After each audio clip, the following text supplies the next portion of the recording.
Good evening, Nurse Hawkins. Good evening, Dr. Reed. Do you need medical help yourself, Nurse? I'm afraid I've contracted some illness, Dr. Reed. Not under my watch, Nurse. Take this. You'll feel better. Thank you, Dr. Reed. Goodbye, Nurse Hawkins.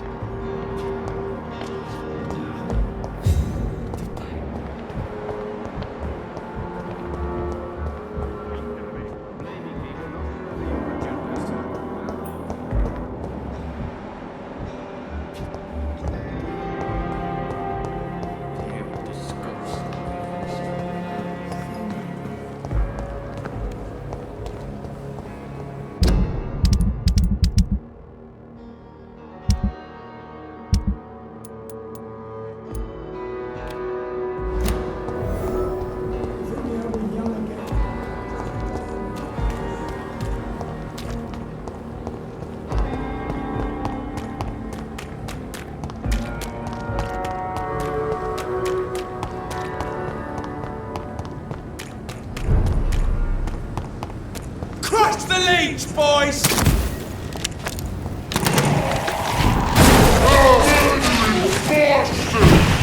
Die, leech! Killing's all you deserve!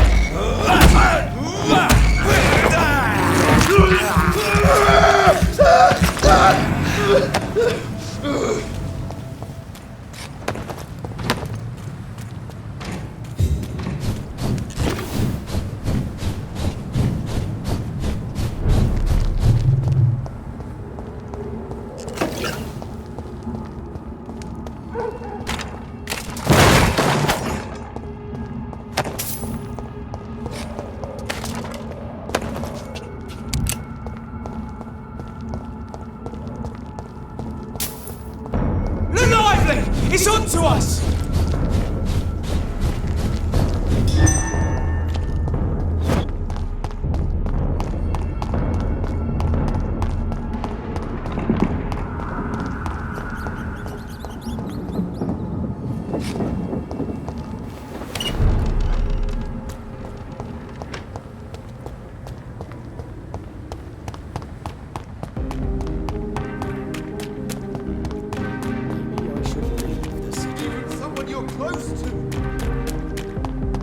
Women's right to vote is only the first step.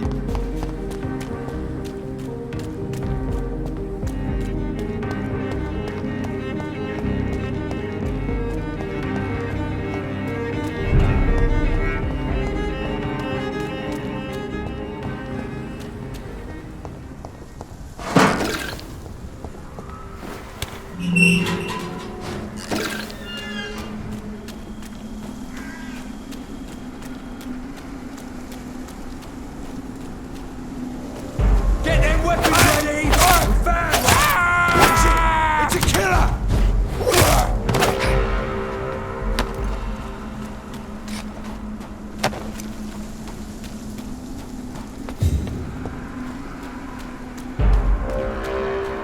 Turn around, sir.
This is my territory! I think this passage could lead me close to Aloysius Dawson's manor. You're bleeding!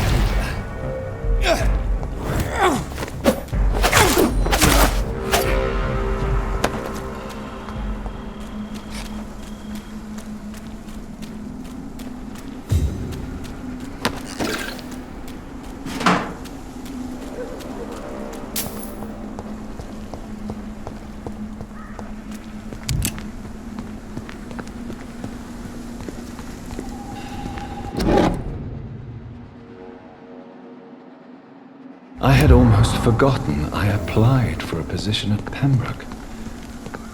It was so long ago.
Your blood is now mine!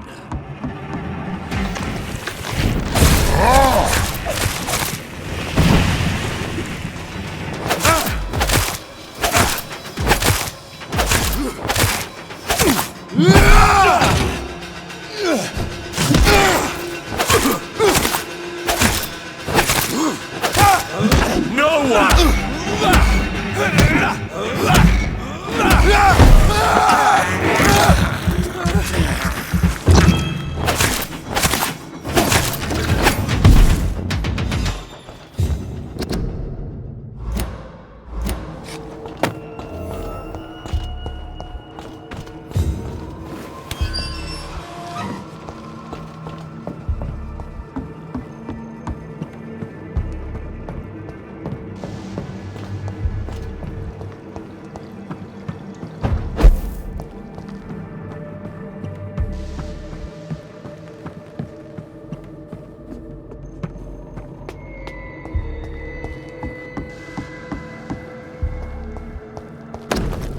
Louise's father was determined to find and save her.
fucking asshole!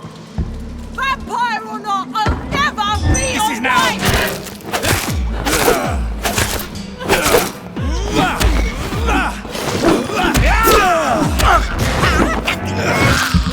Let me go, you bastard!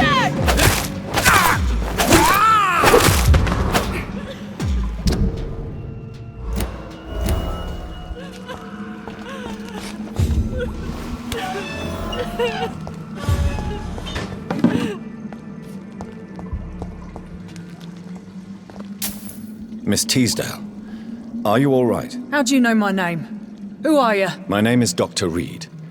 I managed to track you down thanks to your father. So my father really was looking after me. This man, this vampire told me my father was dead. Is it true? I'm afraid so, miss. I'm so sorry for your loss. But you are free to go, as your abductor is no more. I suppose my jailer also killed my father, didn't he? Thankfully, he did not search your father's corpse, where I found his notes describing where he might find you. You should read them. I must find my father's body. He deserves a proper burial. Goodbye, Miss Teasdale, and be careful. Until we meet again.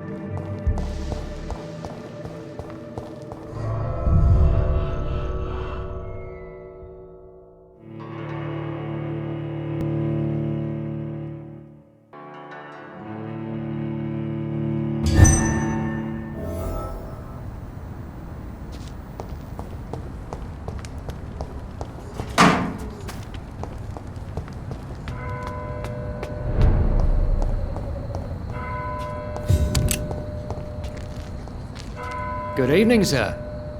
May I ask you what you're doing here at this late hour? I'm conducting an investigation about the epidemic in this part of town. And who are you, sir? I'm Dr. Jonathan Reed from the Pembroke Hospital.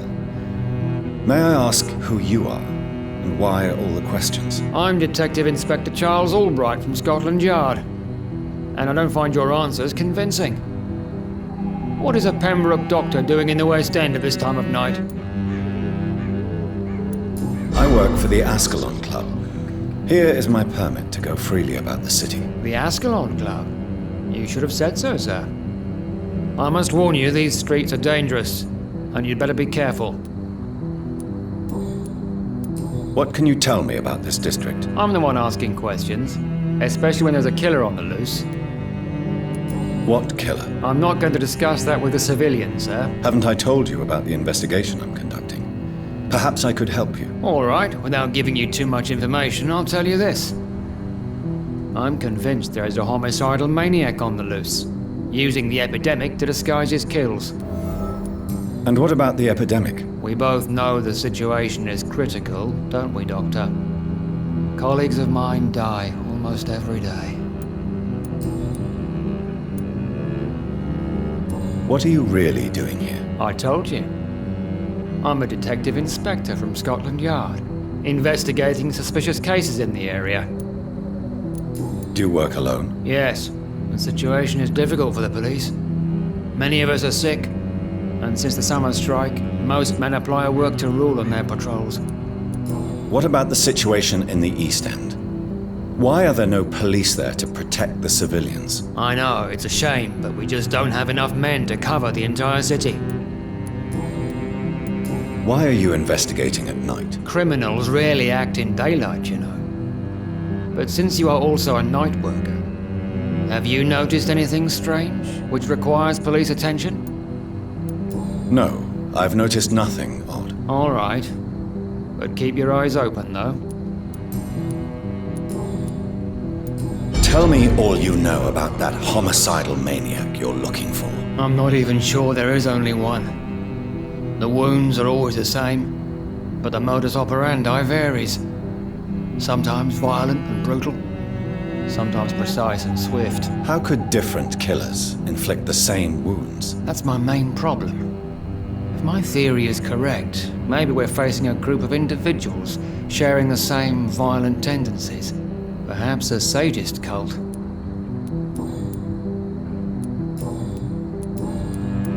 What are you investigating, exactly? I have a missing woman, possibly abducted a few nights ago. Louise Teasdale. It seems you already found my other missing person, Mr. Tadao Kimura. Tell me about Louise Teasdale. She's a waitress. Her father reported her missing. We don't have enough men to search for her, sadly. Do you have any idea where she could be? No. But I feel she's been abducted. She went to a pub a few nights ago and vanished.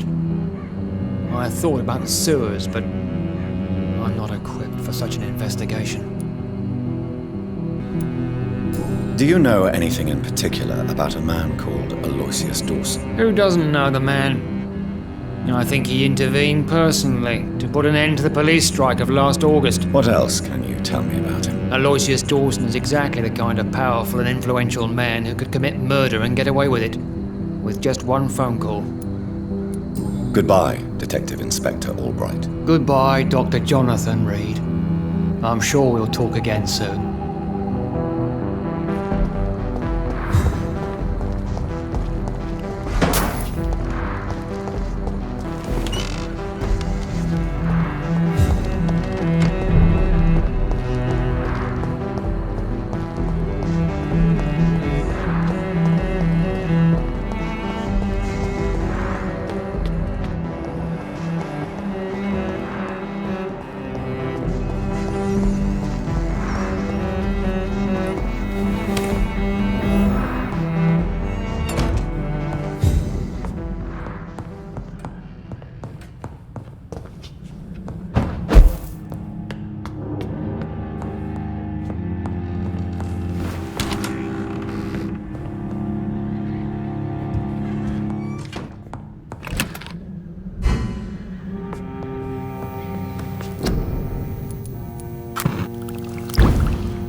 Good evening, Miss Price. I'm Dr. Reed.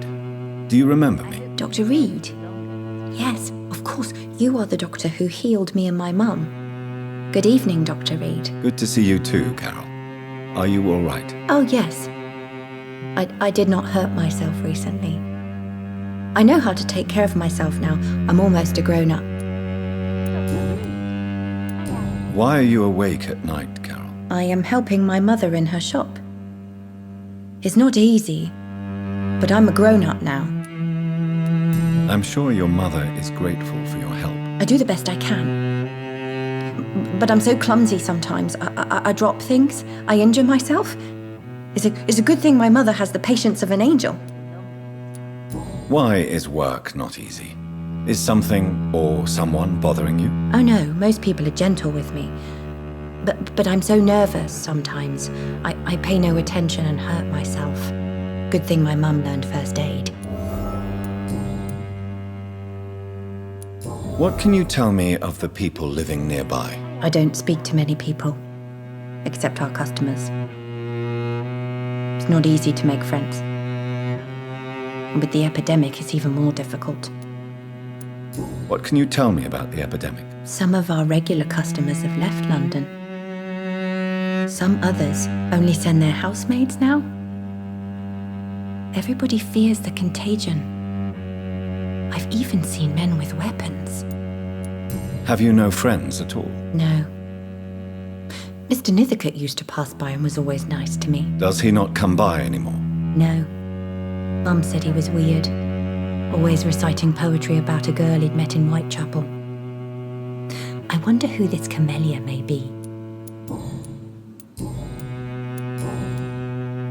Do you enjoy working with your mother? Oh yes, Doctor. My mother raised me alone after my father died. We've always lived together, and she has always watched over me. Do you remember your father? No, I was just a baby then. My mother always told me how strong and good he was. Do you ever think about getting married now you're a woman? Oh no, Dr. Reed. Mum always says I'm still a child who has no idea how tough life can be.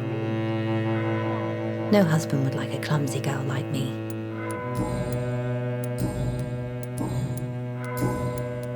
Have you ever met the famous Aloysius Dawson? Yes, a very strange man, not very nice. What do you mean? He said he was ready to pay good money for rare books, and then laughed at what we showed him. Goodbye, Carol. Good morning. Good evening, sir. Good evening, Miss Price. How are you tonight? Dr. Reed, I didn't know you had returned from the war. I had a new doctor when you left, but he's not as kind as you. Always glad to see a former patient in good condition. It's been a long time. Too long indeed. And as a token of my appreciation, I'll grant you the best price if you fancy buying anything from my humble shop. What can you tell me about yourself, Miss Price? I'm still managing my shop. The only difference is, since the quarantine, we're open at night. You, on the contrary, seem to have changed a lot. Really? Have I changed that much? It must have been the war and the night shifts since my return. Don't get me wrong, Dr. Reed, you're still handsome. Just maybe a little bit wiser, more serious. It suits you well. Tell me more about yourself. No new fiancé? I remember you were hoping to get remarried. I'm sure you must have a few suitors. Who would marry an old bat like myself with a grown daughter and a little business? As you know, I only fancy handsome men like yourself. Carol's gratitude is exemplary. She seems determined never to leave you. I'm taking care of my daughter as well as I can. It's not always easy, but she's the best gift life gave me. But she'll probably leave you someday to live her own life. Will that be difficult for you? Why would she leave? Children sometimes stay with their parents until the end, for they know no one else will love them as much. Have you noticed anything in particular in this part of town recently? Other than you coming back to cheer me up? Nothing at all, Dr. Reed. Does your daughter still worry you, Miss Price? I remember you were often concerned about her health when she was younger. Have you not seen Carol since you returned?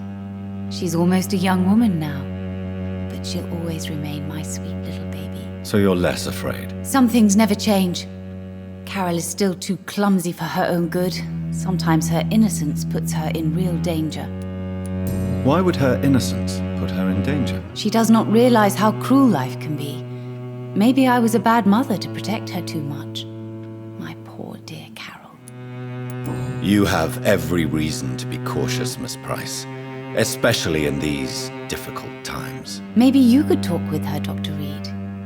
It would be nice to have a man here more often. We would both feel safer. Do you know Aloysius Dawson? Everybody knows him.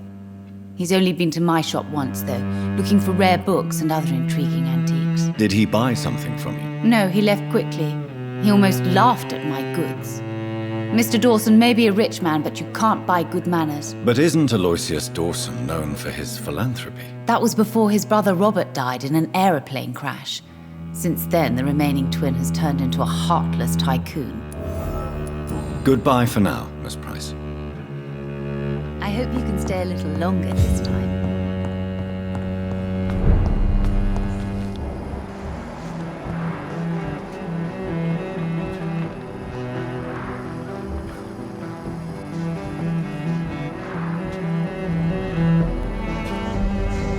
Dr. Reed? Yeah, good morning. Good evening, sir.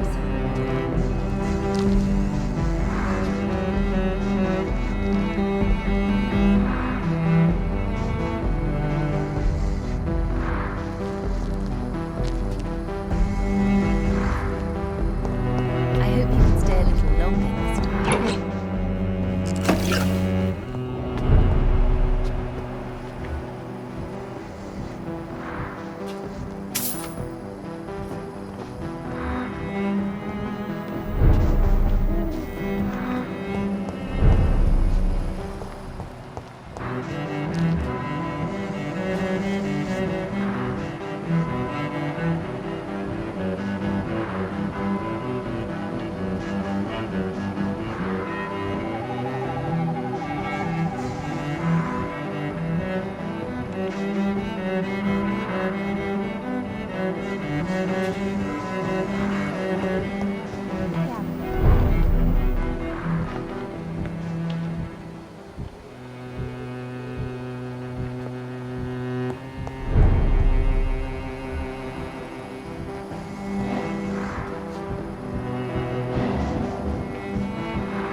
Be careful, Carol. You're wasting good food here. Yes, Mother. I said be careful, child. I'm sorry, sweetheart. Mummy has been so clumsy again. No, that's okay. It won't bleed for long. You're so pale. Are you feeling sick? Do you need to see a doctor? No, I'm fine. I already saw the doctor last week. Don't be silly. You must see a doctor. Just don't tell him how clumsy your mummy is, all right? I love you so much, my baby. I love you too, Mother.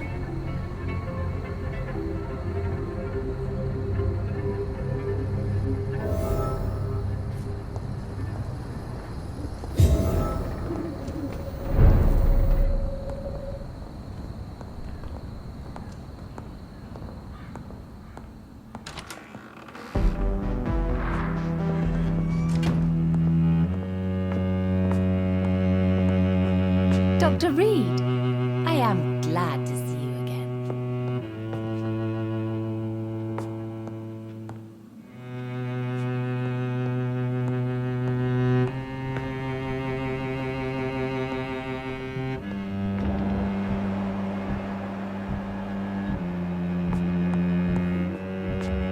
I hope you can stay a little longer this time.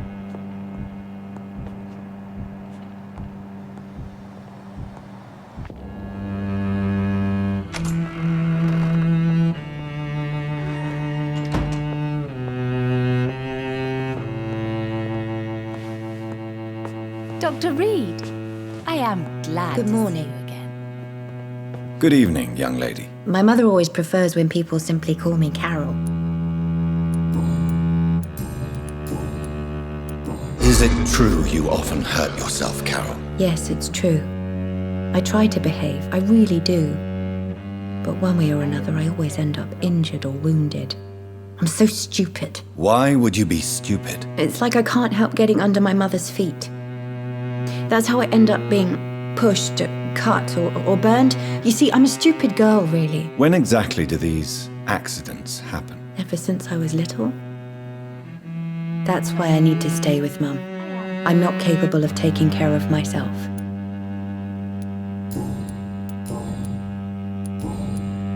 Goodbye, Carol. I am sorry, I can't help you, sir. Good evening, Miss Price. You know you can call me Carolyn, my dear doctor.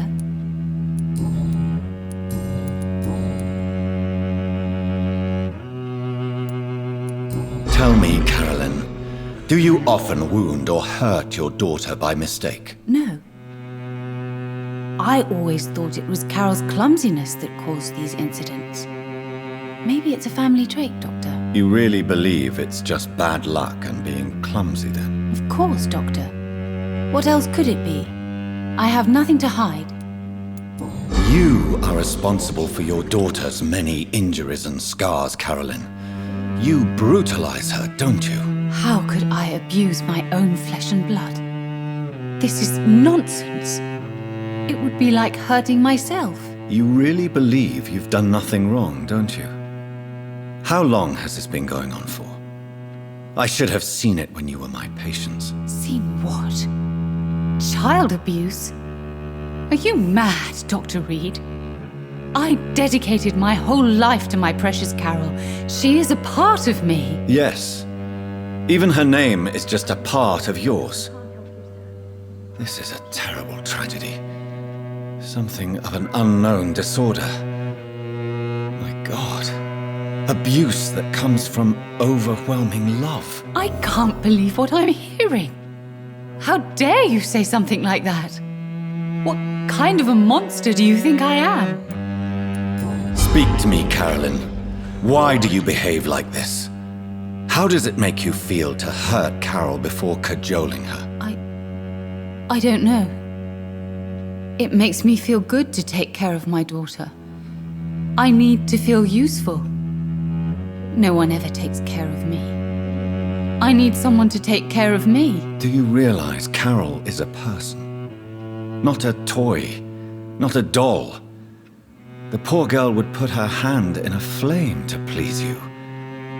You are both trapped in this toxic relationship. Carol and I are perfectly happy. Leave us be. How stupid I was to believe you could be a suitable husband. You're a threat to Carol, and no child should feel unsafe in the presence of their parents. No, Dr. Reed. You are the threat. You are threatening to separate a mother from her only daughter, from the meaning of her life. Goodbye for now, Miss Price. Dr. Reed, I am glad to see you again. Good evening, young lady. My mother always prefers when people simply call me Carol. You need to understand you are in danger, Carol. Your mother is responsible for all your injuries. That's a lie. She has always taken good care of me. She only gets irritated when I get under her feet. It's my fault. My mum loves me so much. Yes, Carol.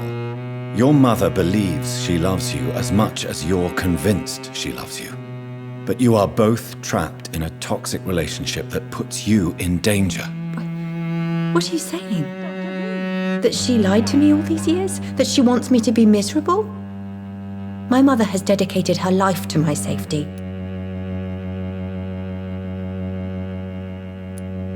Your mother is terribly sick, Carol. She suffers from one of the most sadistic attitudes I've ever encountered, and tortures you with a twisted sense of love. No, my mum loves me and only wants the best for me. It's my fault if I can never do anything right. She deserved a better girl than me.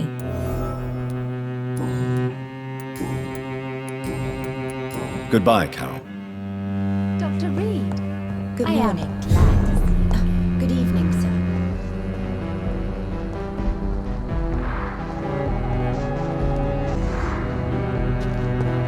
Spanish flu is not the only hidden killer around here.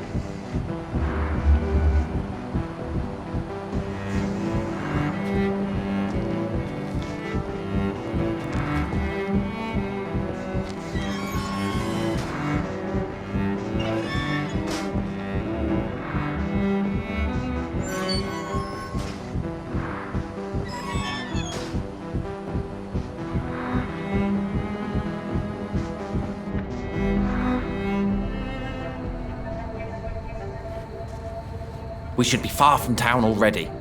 All right. But where would we go? Anywhere. Anywhere that isn't here. And what is that, by the way? A safer place? A less strange place? And where would that be? Life is strange. And we are alive. For now, yes. But for how long? If we decided to flee, we should be far from town already. All right. But where would we go?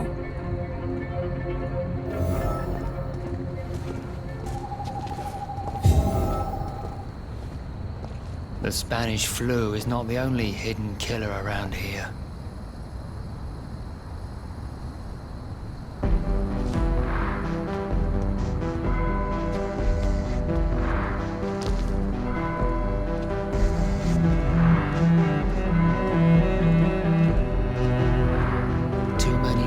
To investigate them all, but they will not be forgotten.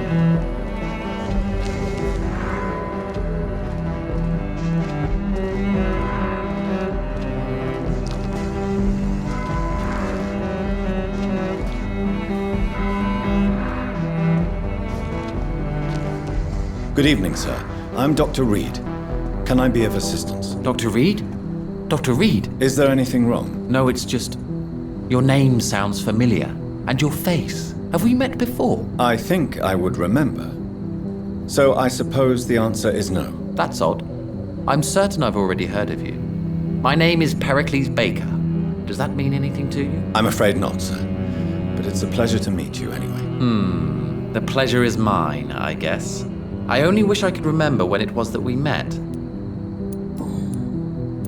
Tell me about yourself, Mr. Baker. What are you doing out here in the middle of the night? We are waiting. Waiting for someone. And why are you waiting for this person? Because we need to leave this city. As soon as possible. Why do you want to leave the city? I'm not really sure. Can you tell me anything about this district? As you like asking questions so much, would you allow me to ask you one first? Please, be my guest. Do you like this city? I know we are not living in the most peaceful of times, but I have learned to appreciate London's complexity. Yes, me too. This city tests us. It invites us to find ourselves, to discover our true nature scattered throughout its dark streets. But what if we don't like what we find? Do we ever know who we are? I wonder sometimes. Or maybe it is the journey to find out who we are that changes us. And what do you do, sir? For a living, that is. I stopped working when I decided to leave. When I realized what I wanted. Wanted something this city can't provide. But what were you doing before you took this decision? Does it really matter anymore? Considering the past seems so pointless to me. I have lived in this city all my life. And now I think it's over.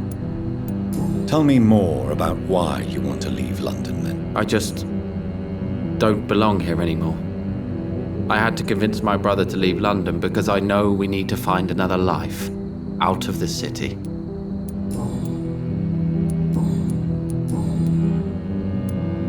Tell me more about your strange feelings towards the city. I would be happy to describe them, but it's too hard to explain with mere words what I'm feeling. It's unclear, too confused. Go on, please. Where should I start?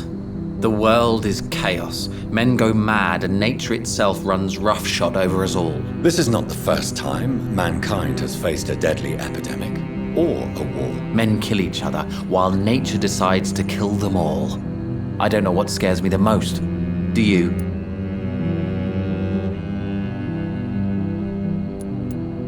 Plagues and epidemics can be seen as an implacable force, a curse even. But the ferocity of mankind worries me more, for we choose what we do. Yes.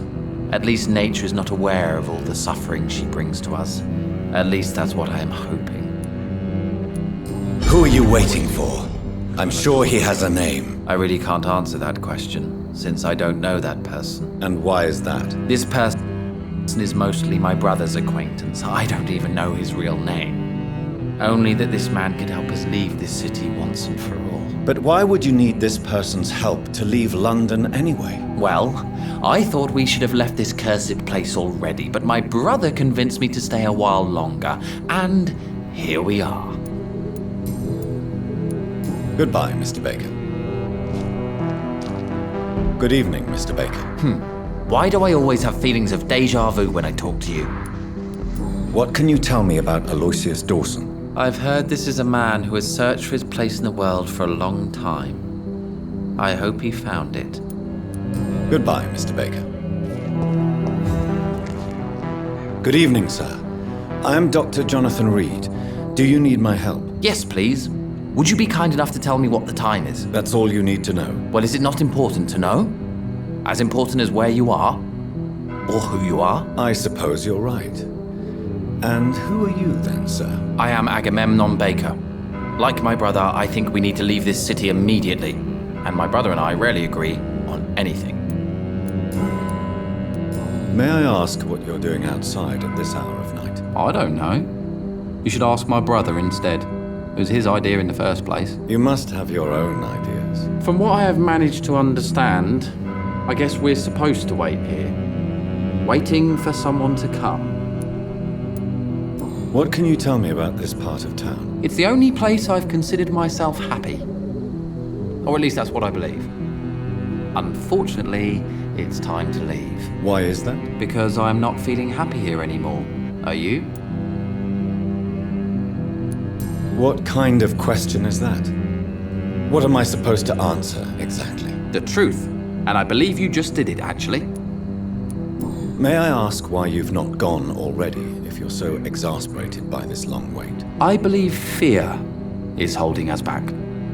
My brother would have said it's laziness, but it's just because he's prouder than I am. What can you tell me about your brother? He's older than me, I think.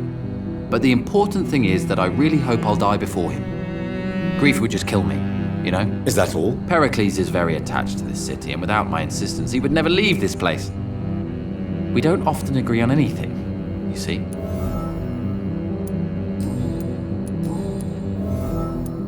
Who are you waiting for, exactly? The more I think about it, the more I believe it's not exactly a person we are waiting for. But what else could it be, then? I don't know. A feeling? An event? An impulse? How can I tell? Something that would allow us to leave this trap. I'm afraid I'm not following you. What kind of trap are you talking about? Have you ever felt like life trapped you in a role that does not fit you? That you are not in your place? That sort of trap. Trap? And you think leaving London will free you? At least it will give us the chance to be free. That's more than our present situation. Hope, Doctor. Hope is what truly drives mankind. Tell me, how long have you been waiting here? I can't say for sure, since I have no watch. But the night is still young, and I am not tired. Is that the most honest answer you can give me? Yes, I think so. Why does it irritate you, sir? Is comprehension really that important to you? I'm a scientist. I try my best to understand things. I know the world has to obey unbreakable rules. You know, or you want the world to obey such rules. I know one thing. I do not understand who you are. And it's better that way. What kind of life would we live if we could summarize a person in a few words or a few lines? What are you really afraid of, Agamemnon? The problem is, it's precisely what I don't know that frightens me. So I suppose I can't really answer your question. If you finally manage to leave London, where do you intend to go? A happy place, that's for sure. A place where I can smile because I know the next day will be better than the previous one. Such a place doesn't exist. There are never any guarantees that tomorrow will be a better day. That would mean I have no hope left, and I just can't accept such a conclusion. What can you tell me about Aloysius Dawson? You should ask that question to my brother instead. Personally, I've not seen Aloysius for many years. Goodbye for now, Mr. Baker. Good evening, Mr. Baker. Why do I always have feelings of déjà vu when I talk to you?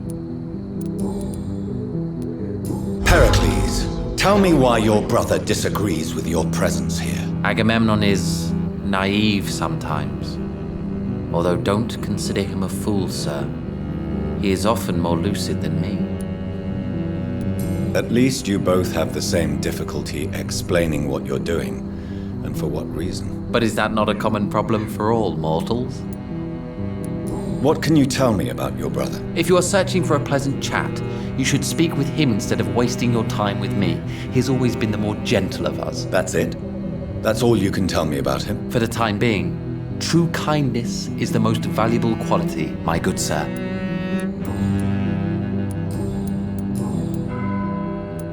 How long have you been waiting for this man? Sometimes I feel as though I've been waiting for him for ages. Perhaps it is my role in life to wait for him. Not a pleasant thought. It could be dangerous for you, waiting here all night. That's quite true. But what other choice do we have? We are waiting here until we finally go. Mr. Baker, I have met many strange people during my life, but you are definitely one of the strangest. Really? I don't feel particularly odd or weird. All I want to do is leave. What's wrong with that? Why are you still waiting for this person? What would be the point of going before meeting the man, as he's going to help us leave? Pericles, what are you going to do now? I don't know. Perhaps it's time to leave. Perhaps we should stay a little longer. How can I tell? And where exactly are you thinking of going? In a place where I will finally have that feeling, to be where I belong. The world has to be meaningless chaos to make such a heaven plausible. Goodbye, Mr. Baker.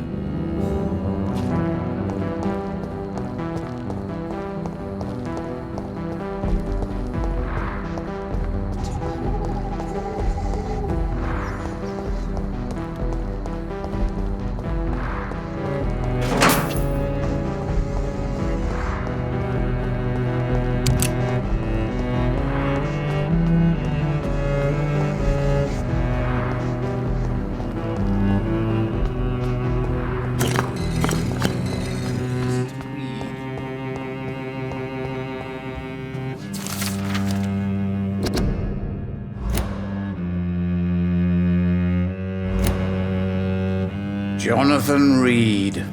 At last we meet. The cards warned me you would visit tonight. I beg your pardon, sir. Do I know you? Of course you do. Our mutual friend, Dr. Swansea, can't speak highly enough of you.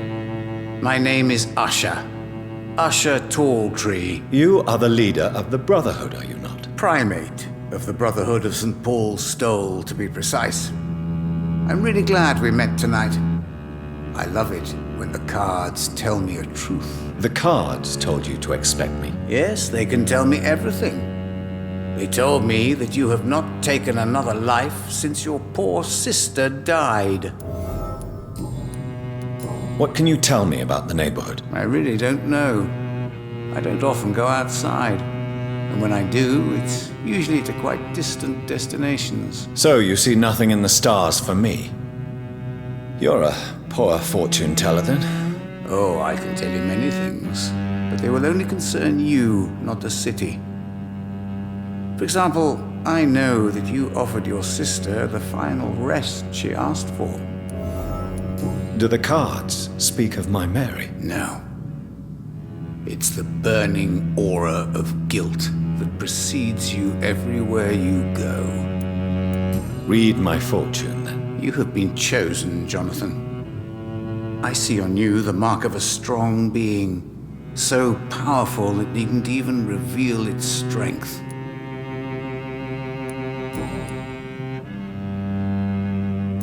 Tell me about yourself. What do you do here, besides turning cards in the middle of the night? I'm for most a charlatan. For a few, I'm a vampire. And for you, I'm the primate of St. Paul's Stole. Some believe you to be a vampire. Who? The guard of Priwen, who else?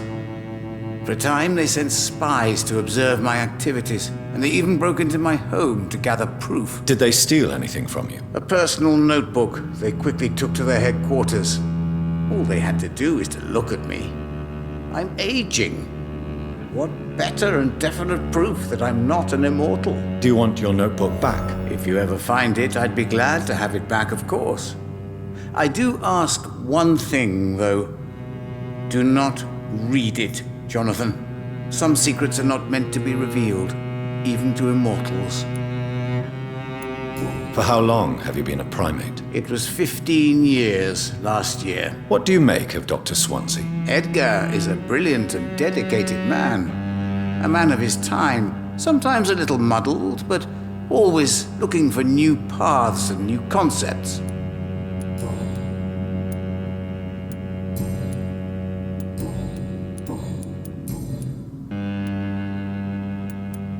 How do you measure the amount of blood on my hands? I told you. The cards always tell the truth. Well, most of the time. Is it possible to tell me my future? A vampire's fate is much more delicate to read, Doctor. But I can try. All right. Let me hear it. You're on a path to redemption, Jonathan. But be careful. One single trip and you'll fall. That doesn't sound promising. Take this, young Ekon, as a personal reward for your strong will. Keep following the right path and you'll reach safety. How did you learn about Mary? And spare me the hocus-pocus parlor tricks. The truth, now! Swansea told me. Don't look at me like that. His task is to observe and gather information about vampires. He had to tell me about Mary. She was no longer the sister I knew. She had changed. Hateful and bitter. She was determined to destroy our entire family. She returned as a force of evil, Jonathan. In putting an end to her misery, you also protected many innocent souls. May I ask you about the Brotherhood? Of course. But I must warn you that there are some subjects we consider taboo, in spite of our fondness and acceptance of your kind. Who founded the Brotherhood? That's precisely the kind of question I cannot answer. It is delicate, and may reveal some of our secret traditions. So you're not just a club of academics and scholars? Once upon a time, very long ago, the Brotherhood did more than simply study the vampires.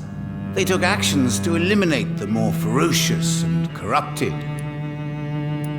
I know there is no love lost between the Guard of Priwen and the Brotherhood. What caused this rift? It was 1801. The Brotherhood was stronger then, a strength that made them hungry for ever greater power. An argument divided them, and the wound never healed. What was the nature of the disagreement? The problem was that both sides considered themselves the legitimate heirs of the original Brotherhood.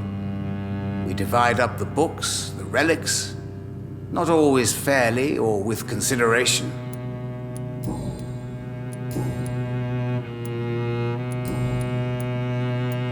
Can you read the cards for me? Are you sure you want to know what they will reveal? Yes, I am. It will cost you 150 shillings. Here is the money. The glutton. A man who just eats life as a cake. A righteous ego, surprised to fall in love. Can you read the cards for me? Put the money on the table then, Jonathan, and open your mind.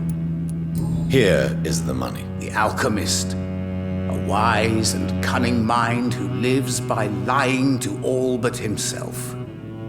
He sells false promises and is proud of it.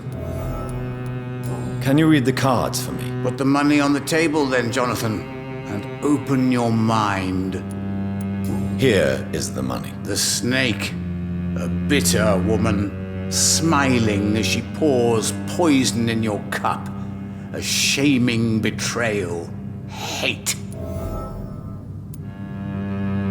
Can you read the cards for me? The cards have nothing else to tell you.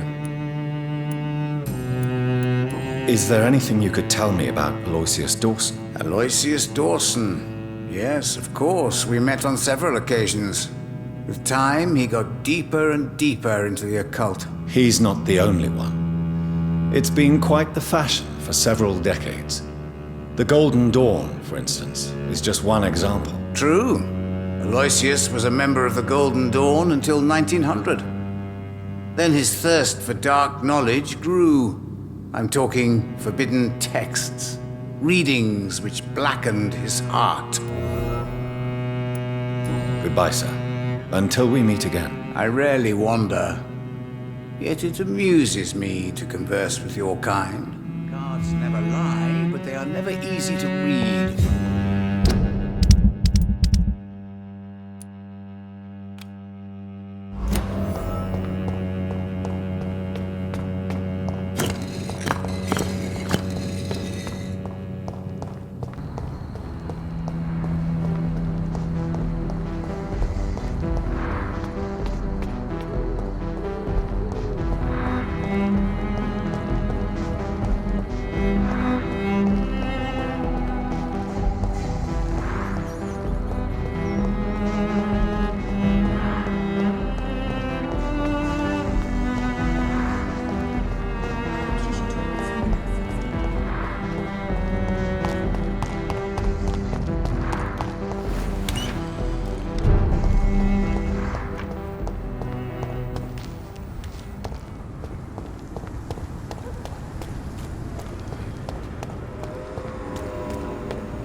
It's a leech!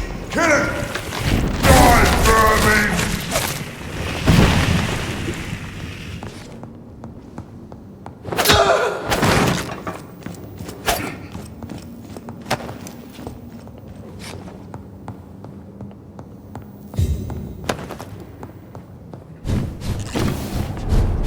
Easy does it, boys! Over there! There's one of them vermin!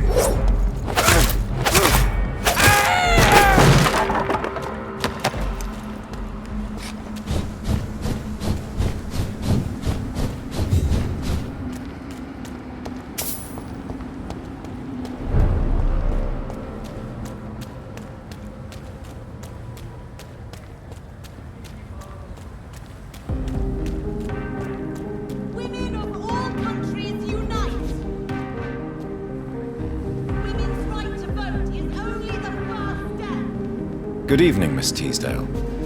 How have you been since you returned home? Dr. Reed. Oh, thank God you returned safely from these awful streets. I was so worried about my father that I left without thanking you properly. Please don't mention it, miss. Good. I found him, you know. My dad. Or what was left of him. I think my abductor intended to do the same thing to me. What do you do for a living, Miss Teasdale? Before my kidnapping, I was a waitress in a pub. Now I'm unemployed. Were you fired? No. It's just that after my recent experience, I don't feel like I can go back to my normal life. I need to do something useful. Be very careful, Miss Teasdale. You were lucky to escape death once, but vampires lurk everywhere. You killed my kidnapper by yourself, didn't you? No offense, Doctor, but you're just a doctor. I don't see why I couldn't do the same. What do you intend to do? Dad always told me, Louise, if you want something, don't stop until you have it. I did my research and I found it. Ichabod Throgmorton, professional vampire hunter. I'll be his apprentice. What can you tell me about this area? I've never really liked this part of town. It was where my father wanted to live. I won't remain here much longer. What exactly don't you like about it? People here are contemptuous and elitist. My dad always said, Louise, always treat people like you want them to treat you. What can you tell me about Aloysius Dawson? Never heard of him. Really? He's very well known in London, throughout the country even. But he a big shot or something? Never interested in politics myself. All words and no action.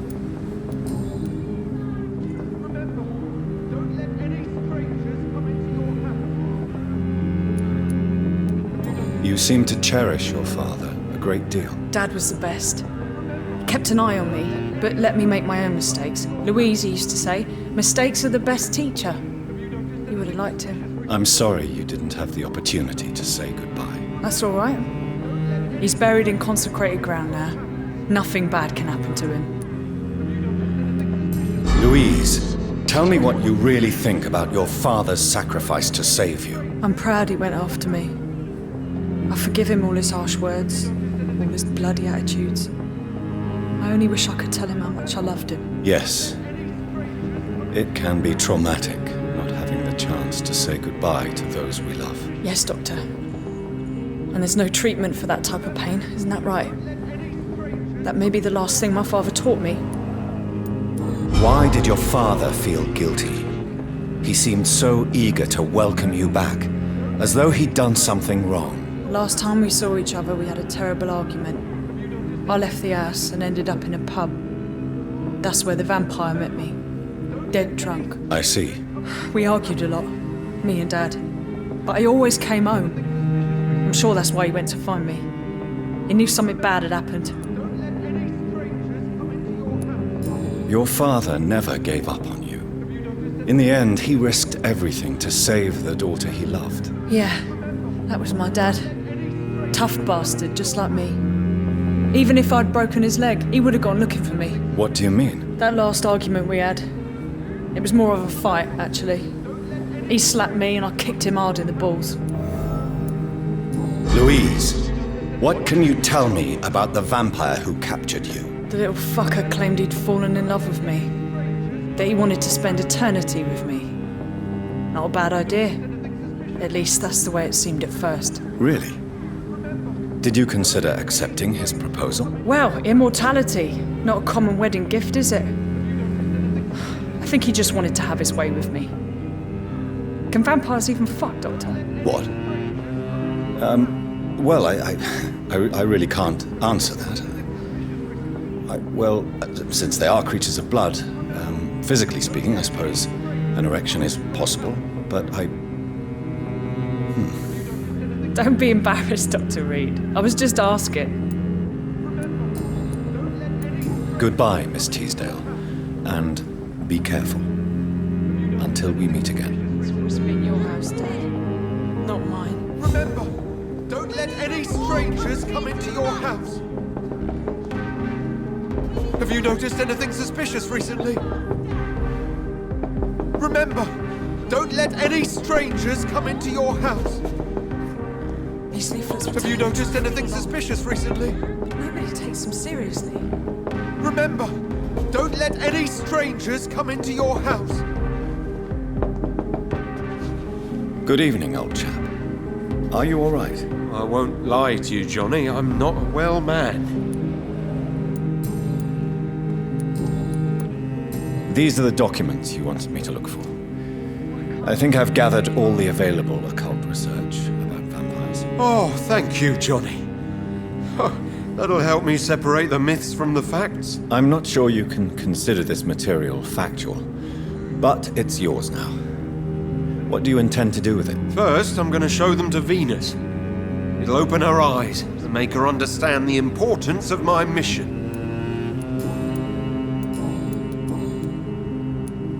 Venus is poisoning you, Clarence. She wants you dead. So she really hates me that much now. My poor wife. I had no idea my research would drive her to such extremes. I'm sorry, Clarence. Why would you tell me that? First you returned from the dead, and now you tell me my wife is trying to murder me. You're a stupid bastard, but you're my friend, Clarence. And I don't have many left. I don't want you to die. Not like that. But I love her. I love my wife. Did I make her suffer that much?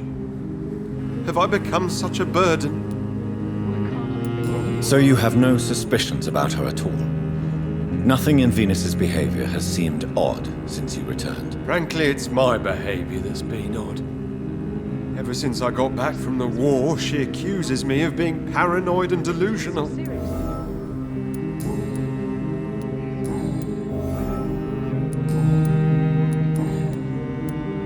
What can you tell me about Aloysius Dawson? Well, I've discovered he's quite versed in occult knowledge.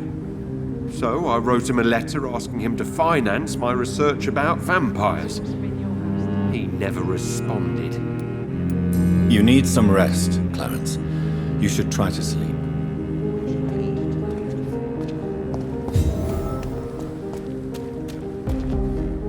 Good evening, Dr. Reed.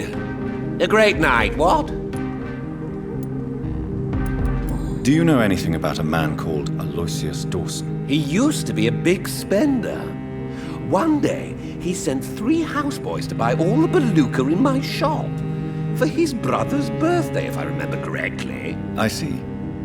Anything else? Less gastronomic, perhaps? I really can't say. The man is filthy rich. But you know that, of course. Calhoun, tell me about your relationship with Doris Fletcher. Oh, Doris.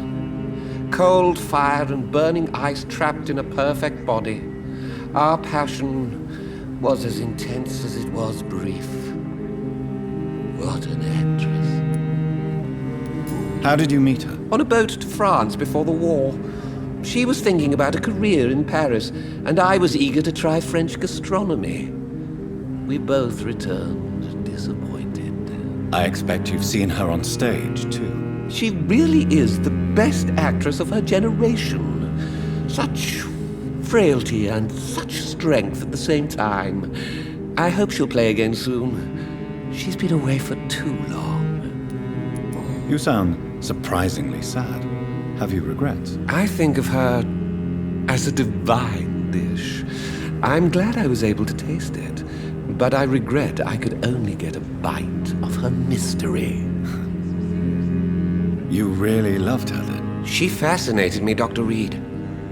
I can't imagine what she must have endured through her life to reach such a level of emotion and sensibility. Goodbye, Mr. Russell. I'm sure you'll take care of yourself.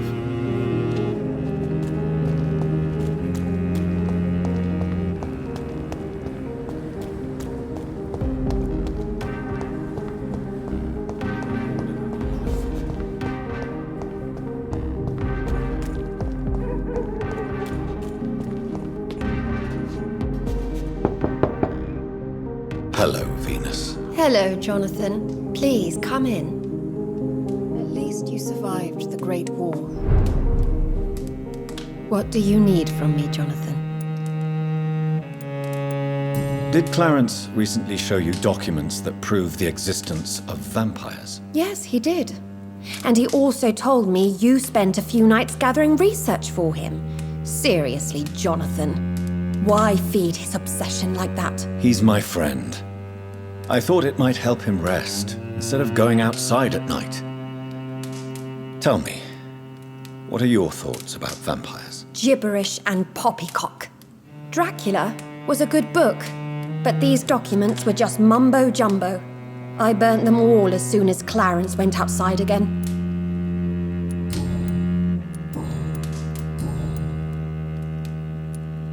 Why do you and your husband argue so much? He is not the kind man I married and loved. He is obsessed now. Obsessed with chimeras. I I feel trapped. It just makes me want to scream. Why are you poisoning your husband? He has spent a fortune printing his bloody papers. I can't stand this nightmare anymore. We are the butt of everyone's jokes since he returned. If you're so frustrated by Clarence's behavior, why don't you just leave him? I have already lost the best years of my life because of him. I will not jeopardize my future for some lunatic. He goes, and I inherit what's left. I cannot let you kill your husband, Venus. This madness is more insane than his obsession. What are you going to do? Report me to the police? I did my research too, Dr. Reed. The substance I use is undetectable. Don't press your luck. And did you see Clarence's state of mind? What would become of him if left alone?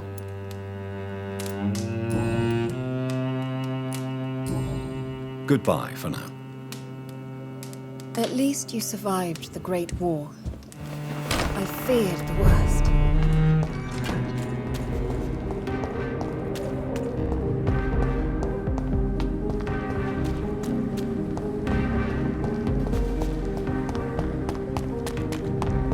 Women's right to vote is only the first step.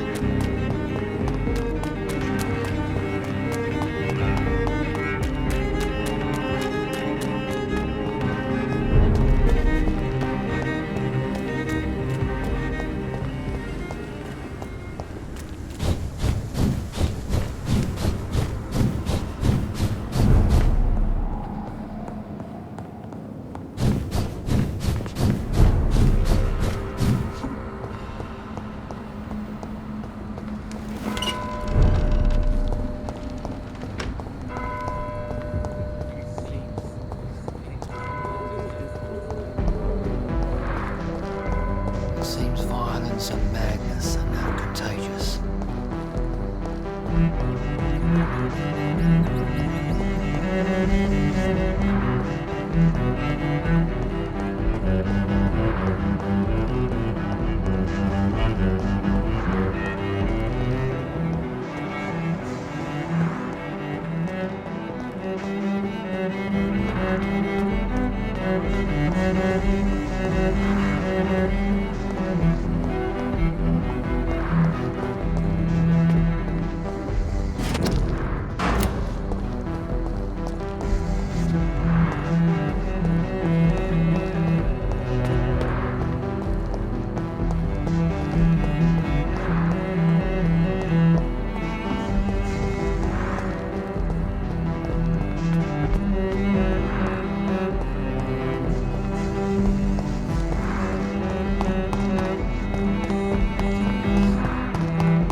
Dawson's mansion. Here I am at last. But the question remains, am I ready to make a dying man my progeny?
Reduced in rank for falsely accusing a man of murder.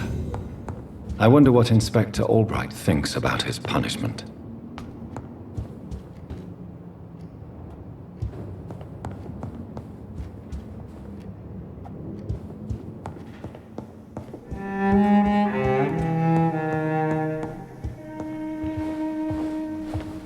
Finally, you're here, Dr. Reed. What took you so long? I had to pass several of your barricades and outposts to access your mansion, sir. Death, pestilence surround us, and time is against me. I see you've gathered some of the most expensive, albeit experimental, blood transfusion equipment available. All this could be so useful in a hospital. Yes. Since Lord Redgrave sent me a doctor to perform my conversion, I thought you might find some of these devices useful. Most thoughtful. But tonight I'm not here as a physician. But I feel reassured that a specialist such as yourself would help me to escape the Reaper. Very well. But before I proceed, I have a few questions for you. If you must, but be quick, for I don't have much time left in this life. First of all, I need to be sure that you know exactly what is going to happen to you, sir. I can assure you I'm as informed as any man can be. I have planned for this moment, Dr. Reed. Planned very carefully. Sir, I'm going to end your life. Do you not wish to discuss the procedure? for even a minute? I don't have a minute to indulge in idle chatter. I can't feel my legs. And the cold, so cold. I will become your maker. Do you understand what that means? Well, I certainly won't consider you my liege, or some such drivel. You can be assured of that. You'll need to feed on warm blood. Blood from mortals. How do you feel about that? I'm rich, Dr. Reed, and powerful. I'm sure I'll be able to acquire all the blood I need without ever having to sully my own hands. What do you know about the Guard of Priwen? What I do know is that I'll crush anyone or anything that would dare to oppose me. Let's move on then. Please, I'm cold and tired. I feel my life waning with every moment. But first, before you embrace immortality, what would you do with such a gift? That's a rather impertinent question, Dr. Reed, and I will do as I please. Answer me all the same. What will your first action be as an immortal? To save London. I will finance the most efficient quarantine ever seen. I will build a wall that will separate the sick boroughs from the healthy ones. Who gave you the right to decide the fate of thousands of people? My money. My money and my pending immortality gives me the needed authority, Doctor. I'm a businessman. I'm used to tough decisions. You really plan to build a quarantine wall across London? Yes, it will be tall and strong, separating the wheat from the chaff. By doing so, you will also create 2 separate prisons. Come, sir. An eminent doctor like yourself knows that such radical measures have proved efficient in the past. Let me guess. You mean to isolate the rich from the poor? This is a desperate measure for desperate times. England must prevail, Doctor, no matter the cost. Quarantine is not a bad idea, medically speaking. But I'm convinced this epidemic will not be contained by mere walls. As long as the right people are on the right side of the wall, that's all that matters. But you can't guarantee infection will not spread. Just one contagious carrier would be enough to create an apocalypse. The apocalypse is already knocking at the gate. We must be strong now. What if a new outbreak happens inside your walls? You'll have created a giant trap. That won't happen, as long as we dispose of anyone that is contaminated as soon as they are spotted. I've heard enough. It's time to proceed. At last! All right, do what you have to do. If it hurts, so be it. I've been preparing such a long time for this.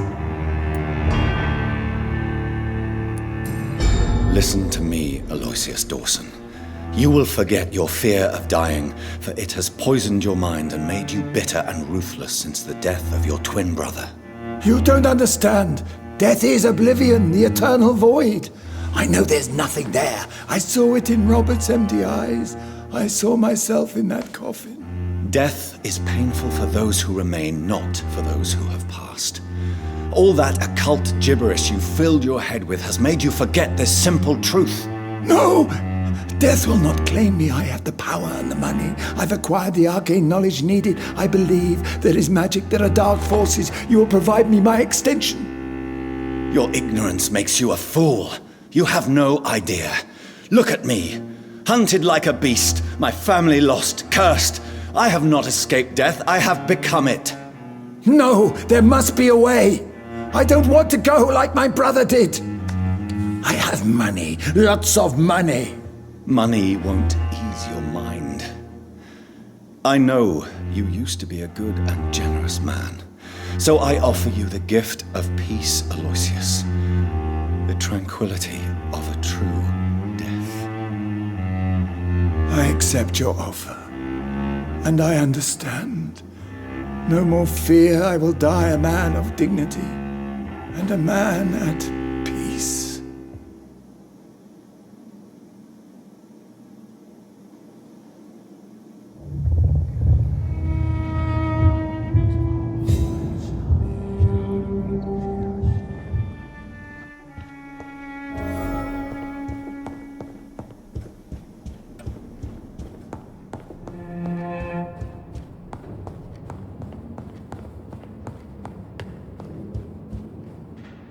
Is it done, Dr. Reed?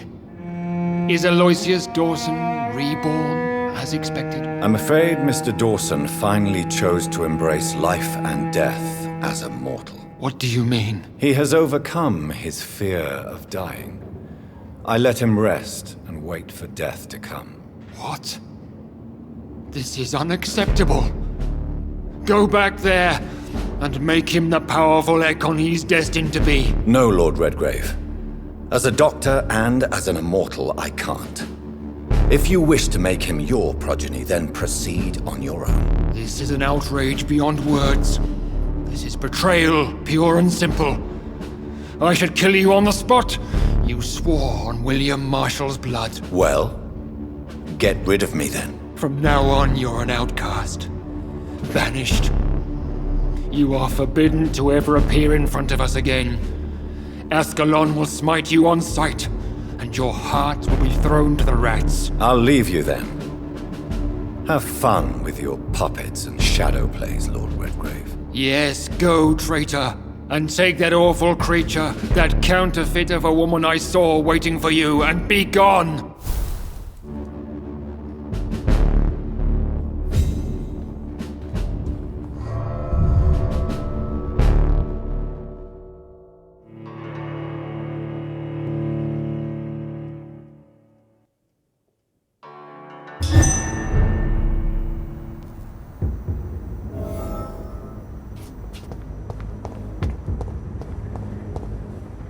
We meet again at the strangest of times, young Ekon. So do you serve the Earl of Bristol now? Old Bridget. What are you doing here? Your friend, the wise Ekon. She sent me to warn you. Did anyone see you? It's a long way from the dock sewers, and hunters are patrolling the streets here. Who said I took the streets? How do you think I survived for centuries in this city without ever being seen? I know all her secrets. How did you meet Lady Ashbury? She came to us in the sewers in search of answers. Just as you did. Lady Ashbury in the sewers? Now that's a sight I wish I'd seen. She said she was your friend, and that she sought the identity of your maker. So I answered her questions.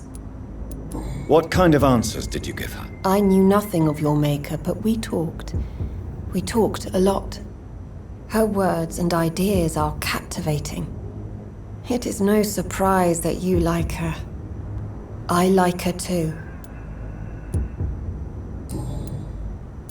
Lady Ashbury?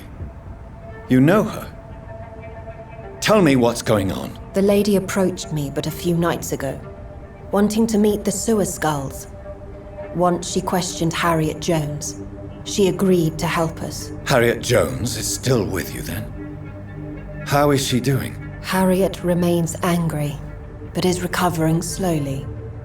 Her mind is twisted, but at least her body is healing. Tell me what is going on. The lady asked us to keep an eye on your mortal doctor friend while you were away. We spotted the hunters.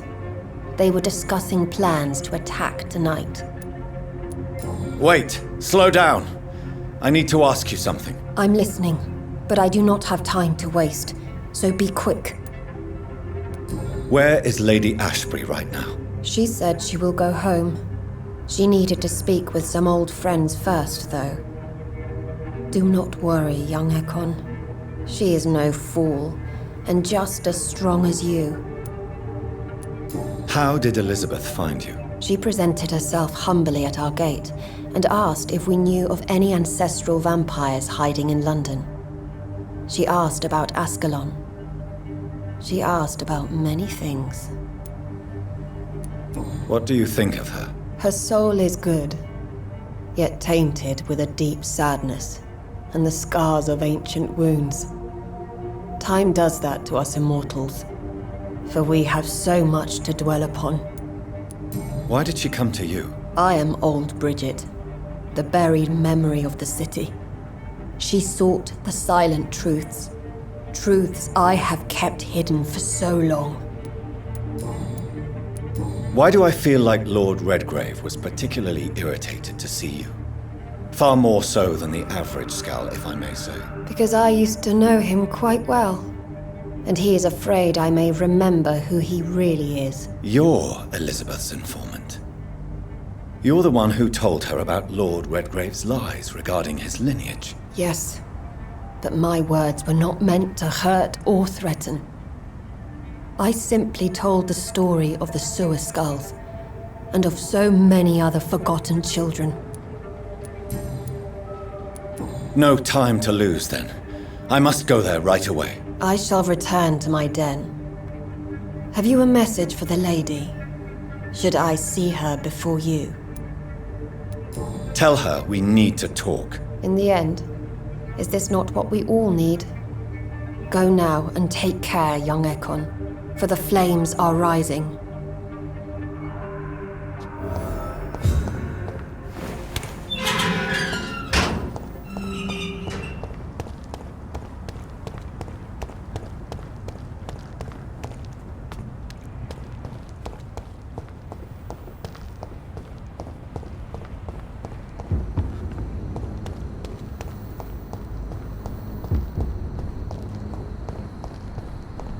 The Spanish flu is not the only hidden killer around. Dr. Reed, still conducting your nocturnal survey?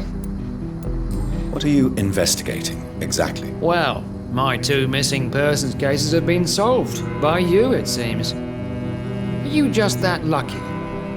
Or do you know something I don't? I was lucky enough to find them both while conducting my investigation in this part of town. Why do I still have the feeling that you're hiding something? What about the abductor? Was it the same person? I don't think so. You had better interview Miss Teasdale and Mr. Kimura on that matter. All I did was to lead them safely home.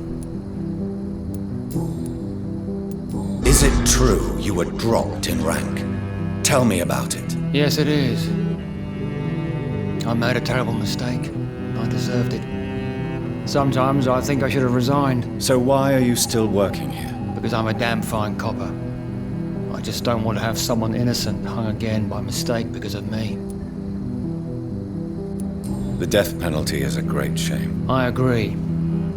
I'm convinced all civilized nations should abolish the death penalty. Maybe after the war, once that bloodshed is over, the survivors will change that. Why do you think there shouldn't be a death penalty? I believe no one should decide to take a man's life. Not a nation or a government. Are you a pacifist, Inspector? No, sir. But I believe in divine justice. Only God has the right to decide who will live and who must die.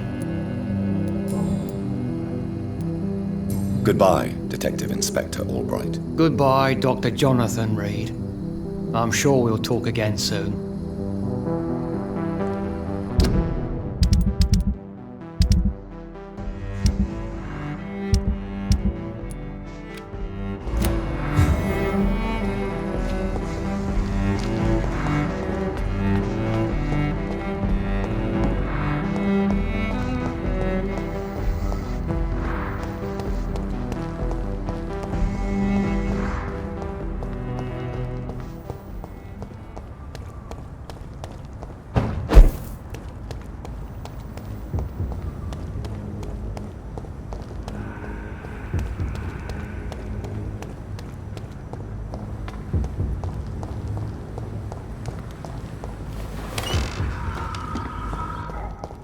You really thought you could betray Lord Redgrave without paying the price?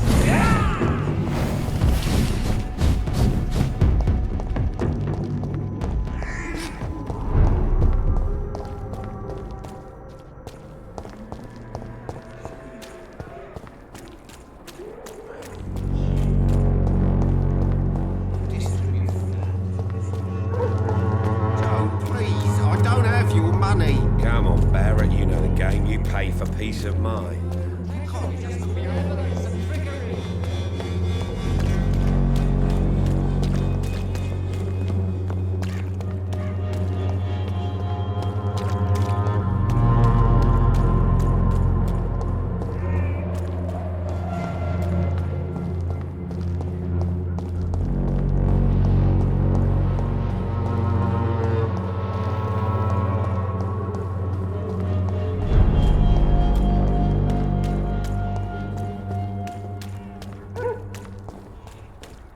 Don't you know better?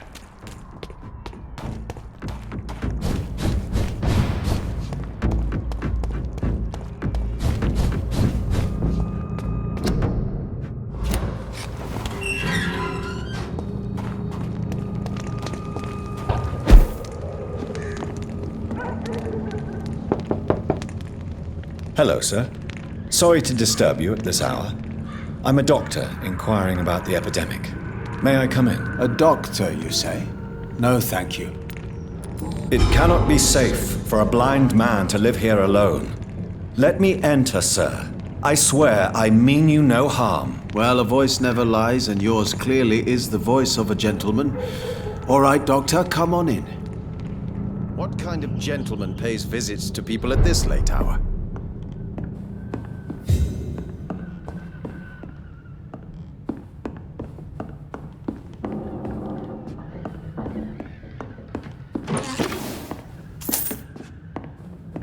Tell me, how do you see the world these days?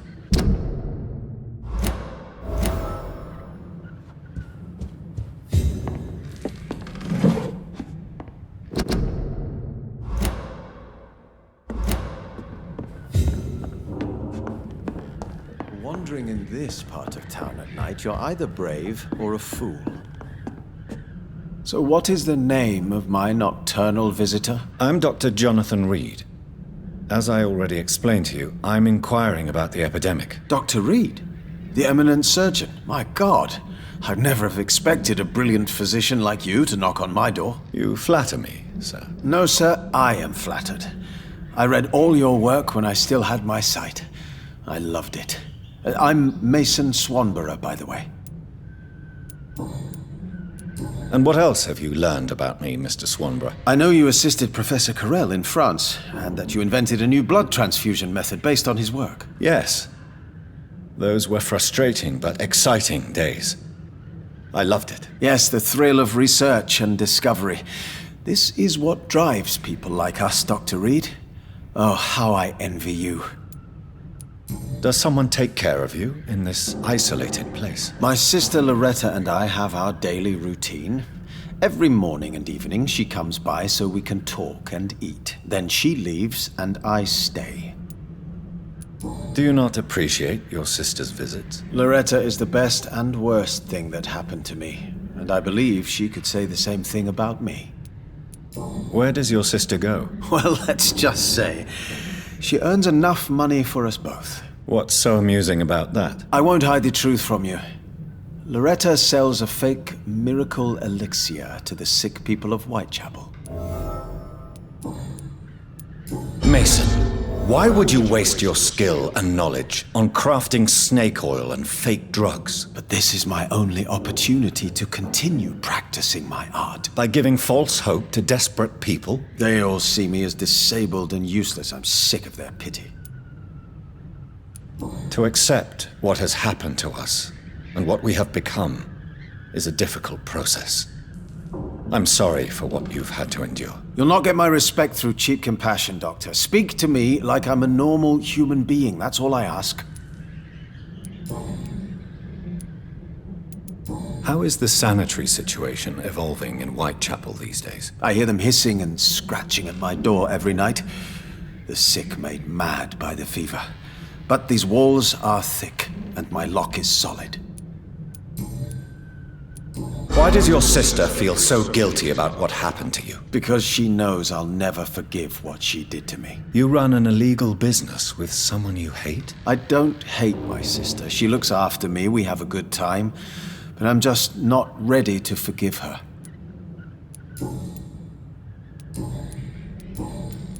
Do you know Braille, Mr. Swanborough? I'm no expert, but I learned it in my spare time, yes. Why? I found a strange document entitled Cure for Blindness. It's written in Braille, so I thought perhaps it was yours. Really? Is that some kind of sick joke? Let me see. Here it is. This letter seems authentic. And it actually refers to an experimental cure for blindness. You have piqued my interest, Dr. Reed. Could it be of any use to you? No. This page is just a part of a larger diary. I'd be glad if you could find the other pages. I found another page of the diary, Mr. Swanborough. This diary is still not complete. The man who wrote it claims he is a member of some scholarly brotherhood called the St. Paul's Stole. Really? I've heard of them. Very capable scientists. Perhaps the man who wrote this really found a cure. I would need more pages to figure it out, but it's as promising as it is intriguing. Here is another page of the diary we were talking about. Ah, now we're talking. Ingredients, dosages, dangers, and side effects. This is it. Is the diary complete now? No. The author tested his work in a hidden laboratory. We must find out where it was. Please, find me more pages, Doctor. Here is another page of the formula for the cure for blindness. Give it to me. Yes. Brilliant. I'm going to give you the location and the code you will need to find the cure, but you have to listen to me first. Why? What is it? If you find the proof that this treatment for blindness is real, I want to try it. Do you understand? No matter the risks. Risks? What have you read in these pages that you're not telling me? You already know what you need to know. I trust you, Dr. Reed. We share the same passion for science. Please bring back the formula.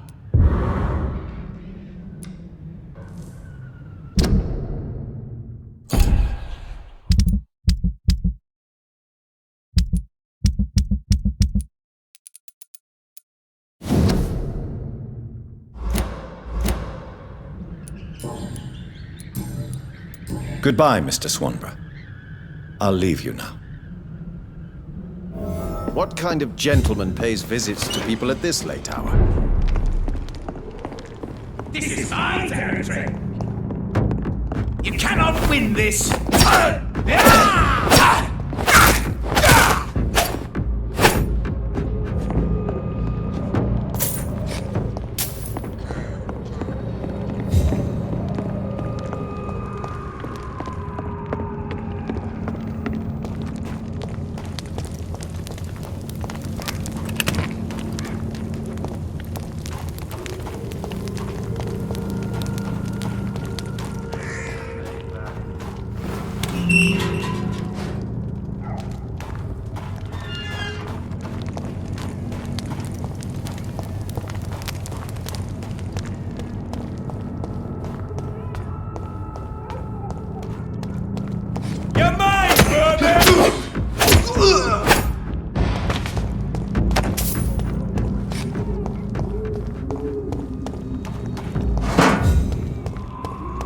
Best run along home, sir.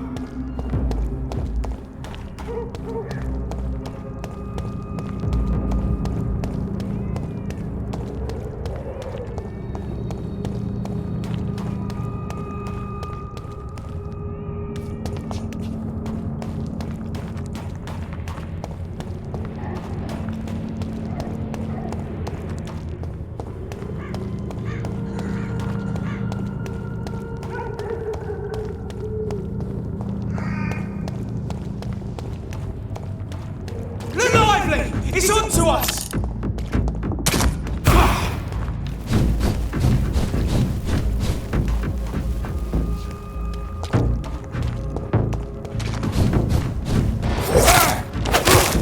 Christ! He's dead!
Are you from Ascalon? I don't care!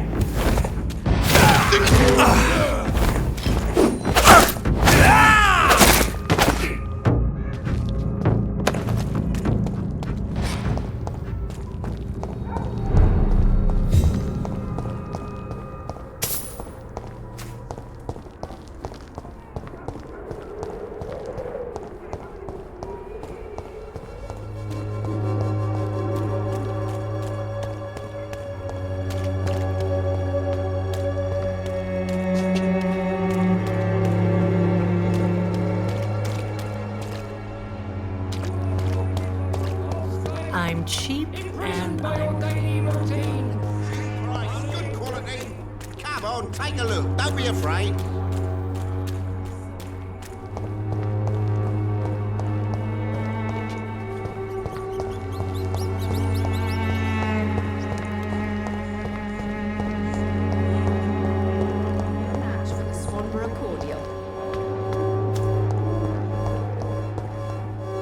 Good evening, my dear colleague.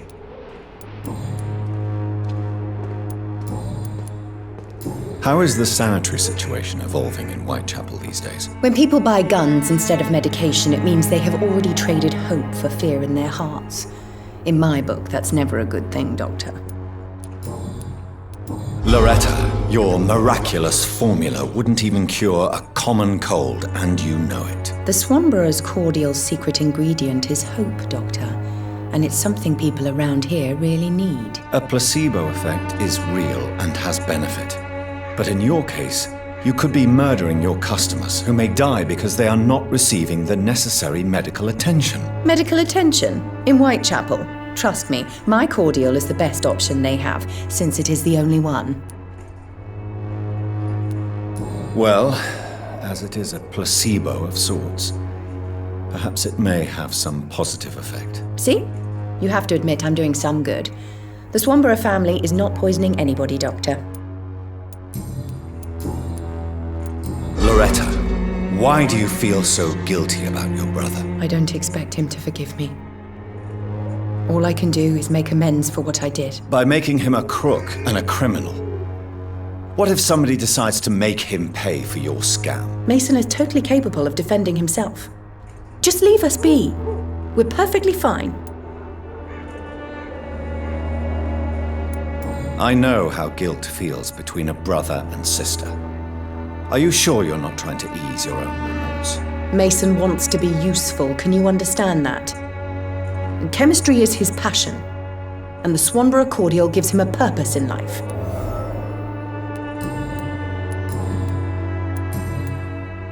Goodbye, Miss Swanborough. Perhaps we'll talk again.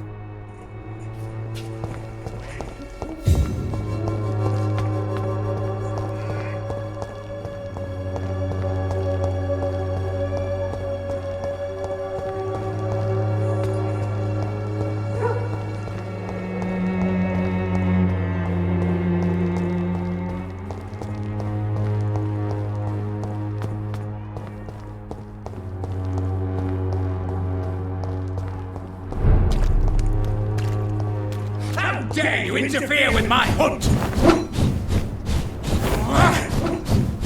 Over there! There's one of them vermin!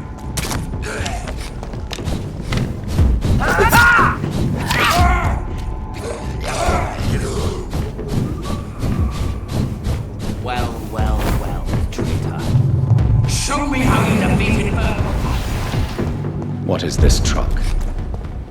Are the vampire hunters here already?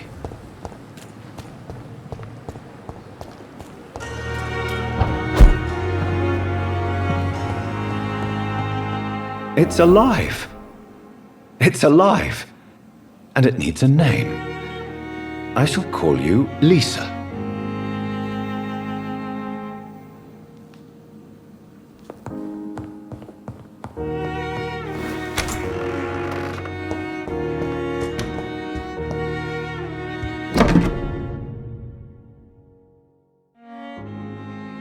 Southwark. My departure for France as a promising student. My return as a brilliant surgeon, about to be killed. transformed.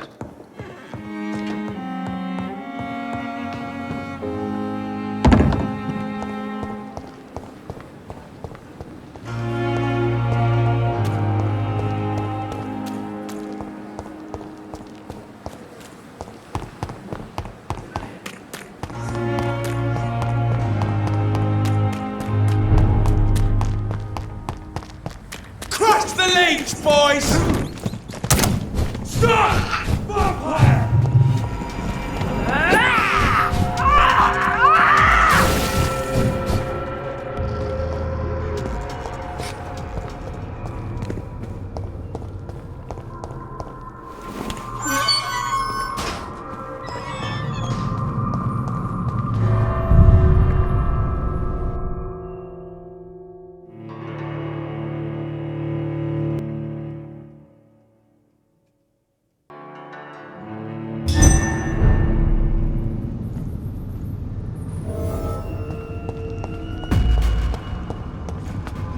Stupid!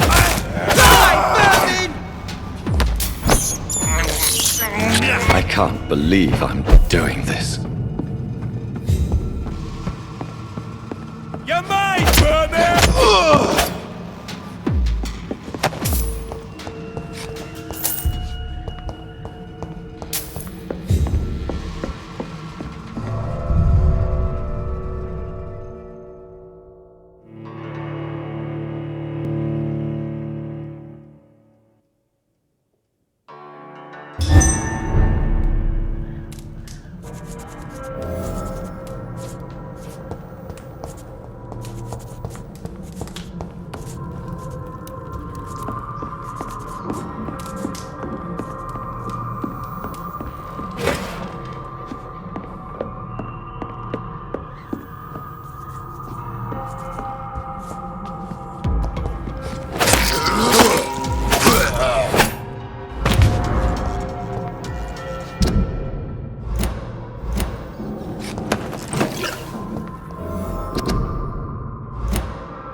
Best stay back, sir.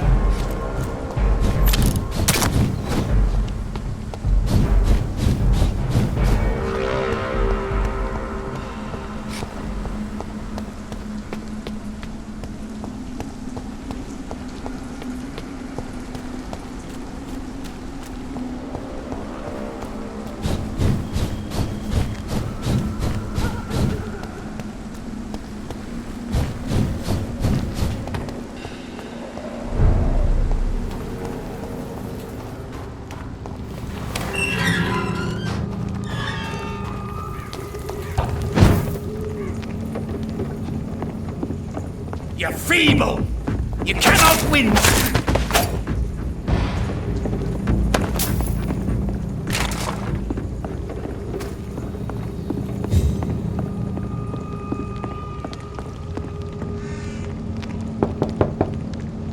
Good evening, Mr. Swanborough. Is it you, Dr. Reed? Please come in.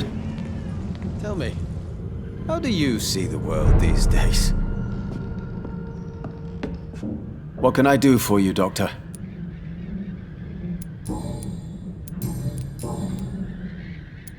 Your sister seems to believe this miracle elixir business is somehow doing you good. Loretta believes that keeping busy is what I need to be happy. And is she wrong? My sister is wrong about almost everything.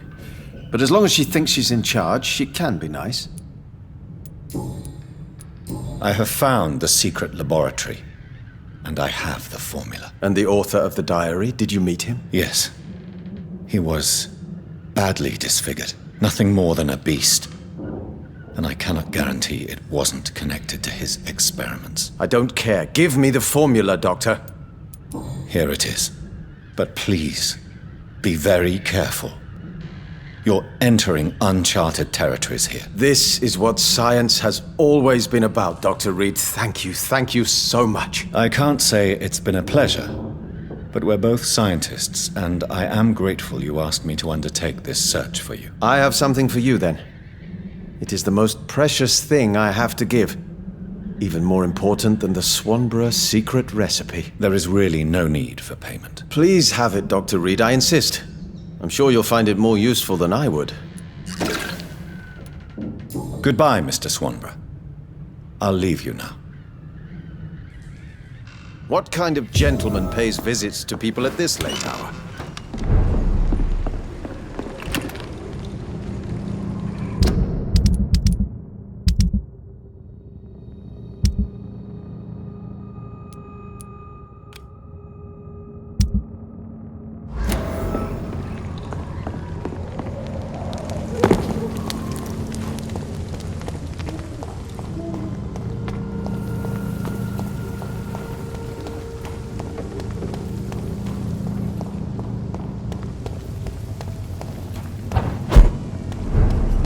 Leech spotted! Watch out, boys!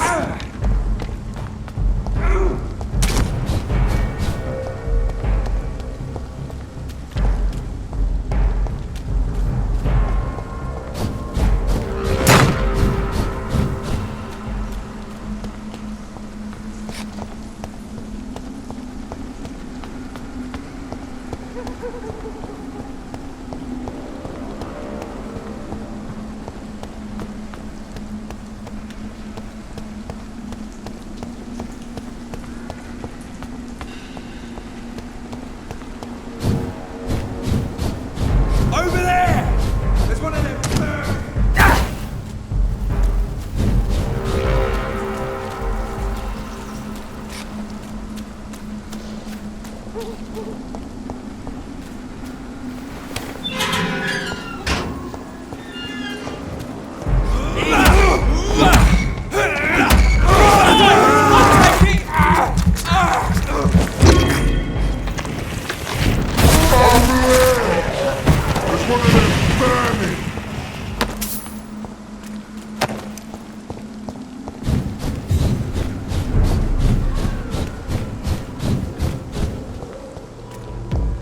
Ain't safe here for a generation of the Lord commands you.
girl and her pre-principles. She's got no idea.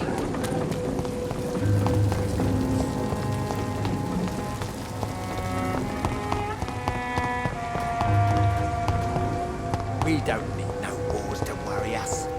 People are dying here, right?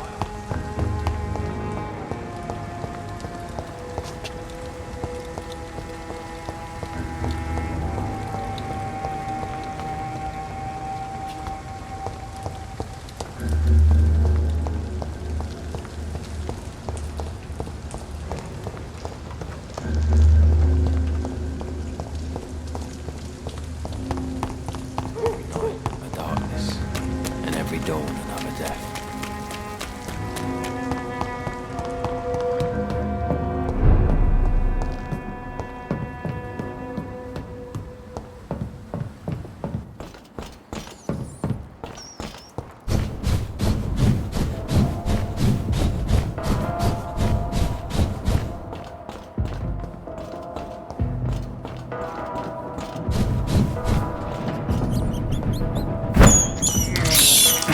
I have this thirst for blood.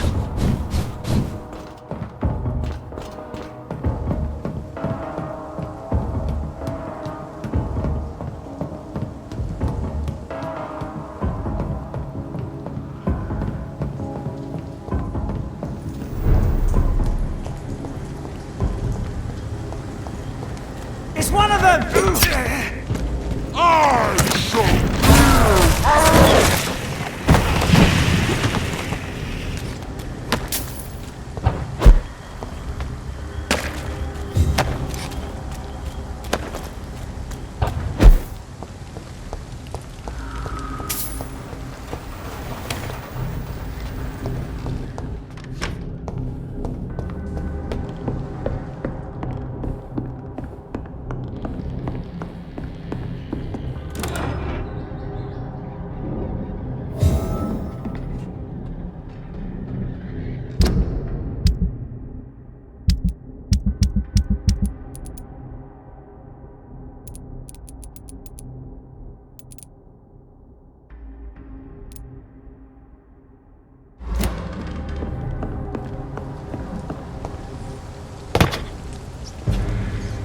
Crush the lid!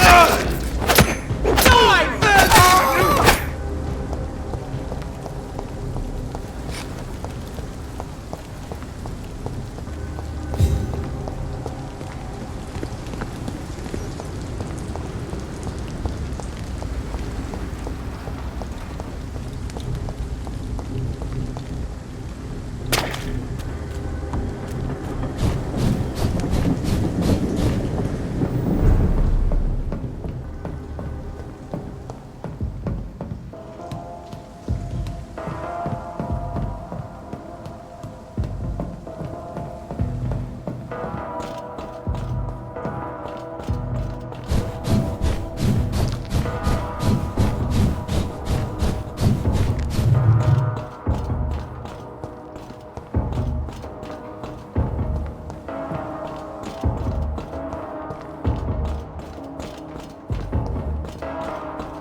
This is despicable.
Those bastards.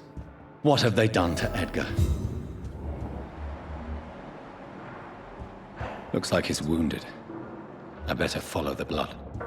McCullum and his thugs are taking the credit for Edgar's abduction. They really mean business.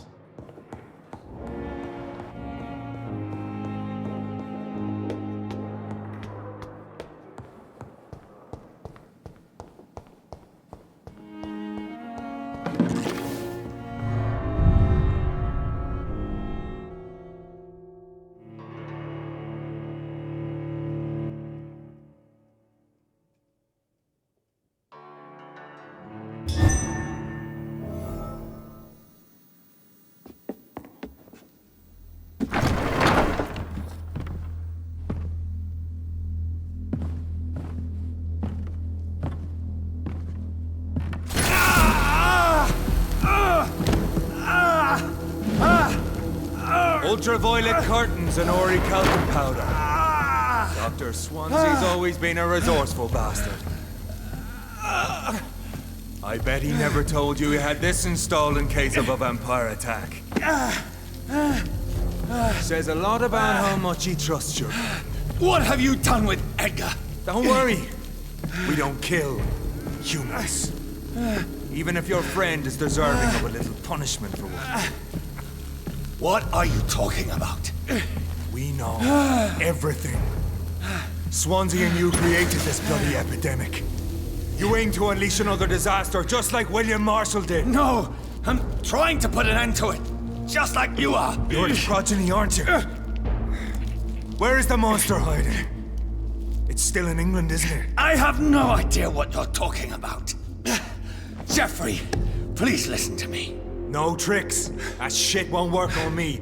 We've found proof in the theater. Doris Fletcher was your first experiment. Now where is Marshall? Speak!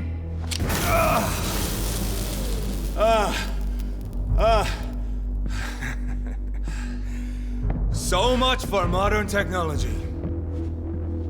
Time for the tried and true. Do you know what this is, Beast? This is a drop of King Arthur's blood. The blood of a true defender of Britain. Stronger than your evil powers.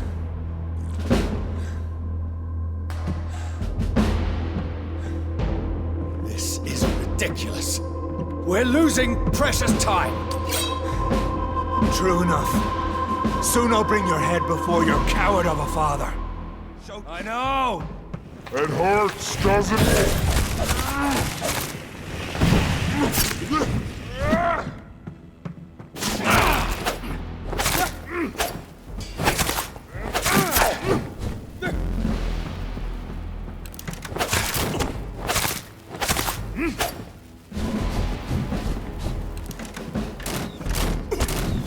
Your poisonous bite is useless on me.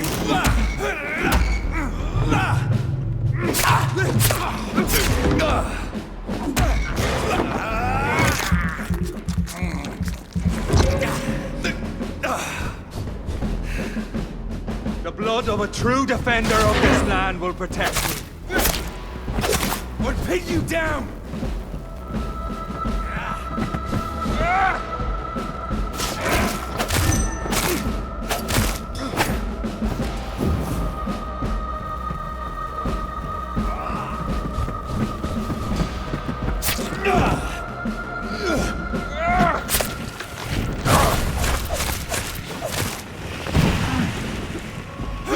Come on, Reed. Try something else. Close your eyes! This is gonna hurt.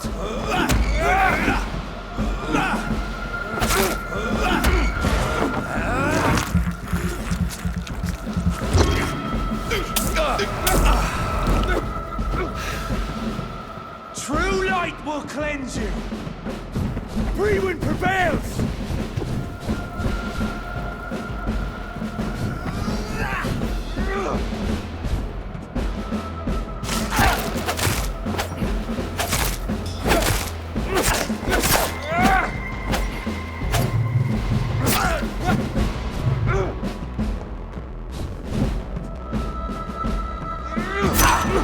Your poisonous bite is useless on me.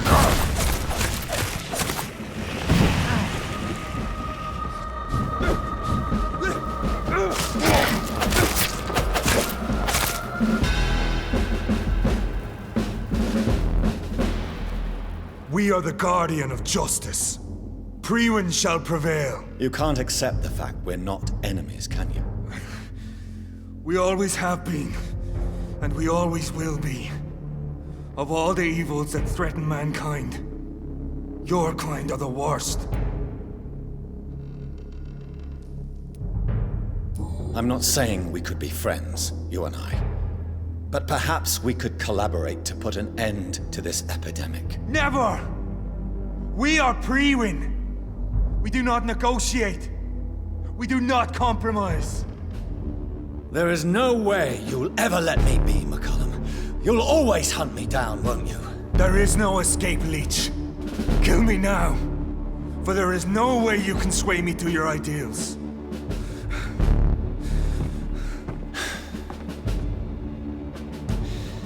That's where you're mistaken. What do you mean?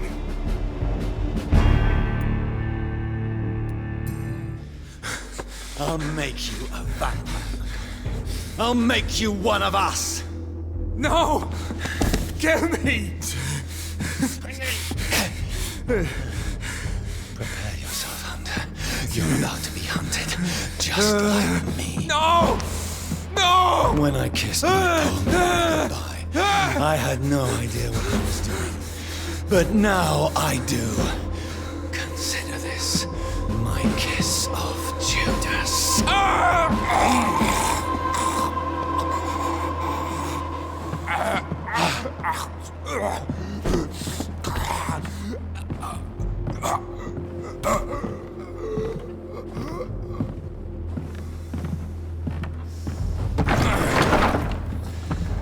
Welcome.